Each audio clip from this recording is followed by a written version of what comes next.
To understand MiCA in practice, we must look at the different versions, the implementation phases, and of course the specific Czech adaptation. Okay, so there's this massive regulatory wave about to crash down on the European crypto market. It's called MiCA. And look, whether you're a crypto provider, an investor, or even just a little curious, understanding this is no longer optional. It's pretty much essential for survival. Right, let's dive in. First, we're going to break down what MiCA actually is.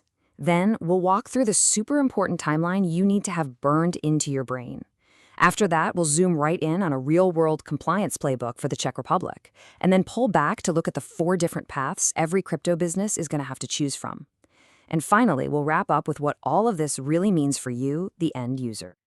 So yeah, let's just start with the one question that should be keeping every crypto entrepreneur up at night right now.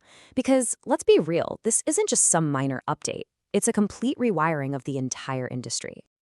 All right, first things first, let's cut through all the jargon and the noise and get right to the heart of what this regulation is actually about. Okay, so here's the most important thing you need to get about MiCA. This is not a messy patchwork of different rules for different countries. Nope, it's one single, unified law for the entire EU. The whole point is to create one clear rulebook for everyone, whether you're a massive exchange or a small wallet provider. Now, this slide here clears up something I hear all the time. You might have people talking about MiCA version 1 or version 2 as if it's some kind of software update. But well, it's just not right. It's much better to think of it as one big law that's being rolled out in stages with more detailed rules getting added along the way. Okay, so let's talk timing, because this is where it gets really, really important. Understanding these dates is absolutely critical. So, if we rewind a bit, the basic law was made official back in June 2023. Fast forward to June of 2024, and that's when the specific rules for stablecoins start to apply. Then comes the big one, December 30th, 2024. That's when the whole regulation goes live for all crypto asset service providers. We call them CASPs. But the final, no more chances, absolute deadline is July 1st, 2026. If you don't have a full license by that date, you're out. Simple as that. All right, so theory is great, but let's make this real. We're going to zoom right in on the Czech Republic to see what this actually looks like on the ground. This is the part you can really act on. So in the Czech Republic, MiCA isn't just some abstract idea from Brussels. It's being written into national law through something called the Digital Finance Act. And this brings a massive change. The old way of getting a simple trade license for crypto, that's gone. The Czech National Bank, the CNB, is now the one and only regulator. And the deadlines here, wow, they get even tighter.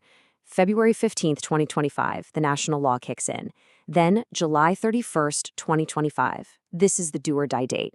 You have to submit your application by then to keep operating under what's called the grandfathering clause. Miss it, and you lose that right. And then comes July 1st, 2026. The grace period is over. You either have a full license or you have to shut down your services. I really want to just pause here for a second and let this date sink in. Seriously. If you take one thing away from this whole section, let it be this. July 31st, 2025. This is not a suggestion. It's the absolute final deadline to get your application to the CNB and save your spot. Everything hinges on this one date. So you're probably thinking, okay, great. What do I actually have to do? Well, it's basically a 6-step journey. First, you've got to figure out if MiCA even applies to your business. Then, get a proper legal audit. Third, you have to start building your compliance framework. We're talking anti-money laundering rules, KYC, all that stuff. Fourth, get all your documents in order. Fifth, submit everything by that deadline. And finally, you have to actually implement it all. This is not a wait-and-see kind of thing. The time to start was yesterday. And look, once you get that license, your world completely changes. You're going to need rock-solid internal governance, full AML and KYC checks, and this next one is a huge deal. You must keep client assets completely separate from your own company's money. This rule is a direct shot at preventing the kind of disastrous exchange collapses we've all seen, making sure your customers' money stays their money. This is a massive operational change. So all of this brings every single crypto provider in the EU to a fork in the road. You've got one deadline, but there are 4 very, very different ways this whole thing can play out. So path number 1. This is the goal, right? The optimal path. You're on top of it, you submit a perfect application on time, and your compliance is totally locked in. And the reward for all that hard work? A full license that not only gives you massive credibility, but also acts like a passport. letting you expand your services across the entire European Union. That's a huge competitive edge. Then you've got scenario 2, the risky path. This is where you're just constantly playing catch-up. Your application is late, it's incomplete, you're scrambling to get your compliance in order at the last second. It's a really stressful and dangerous place to be, always facing the threat of fines, restrictions, or even losing your license, while your competitors, who got it together, just pull further and further ahead. And path number 3? Well, this one's pretty brutal. It's what we're calling critical failure. This is for anyone who decides to just bury their head in the sand and hope MiCA just goes away. The result is simple, it's severe, and it is absolute. A complete, legally enforced ban on all of your activities from July 1st, 2026. There is no appeal. It is literally game over. And finally, there's a fourth option, the alternative path. Now, this isn't about failing to comply. It's about making a conscious, strategic choice not to. Maybe you move your whole operation outside the EU, or you pivot to become a media service, or maybe you partner up with a provider who's already fully licensed.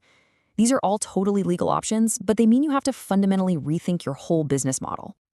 Okay, so we've been talking a lot about businesses, but what about the rest of us, the actual users?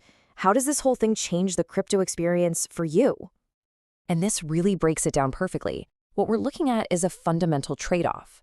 On the one hand, you're getting a massive boost in security and transparency. Your money is safer, and you know who you're dealing with.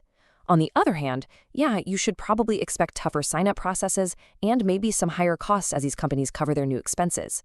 It really is the end of the anonymous Wild West and the beginning of a system built on trust and accountability. You know, when you boil it all down, the entire regulation really comes back to this one simple idea.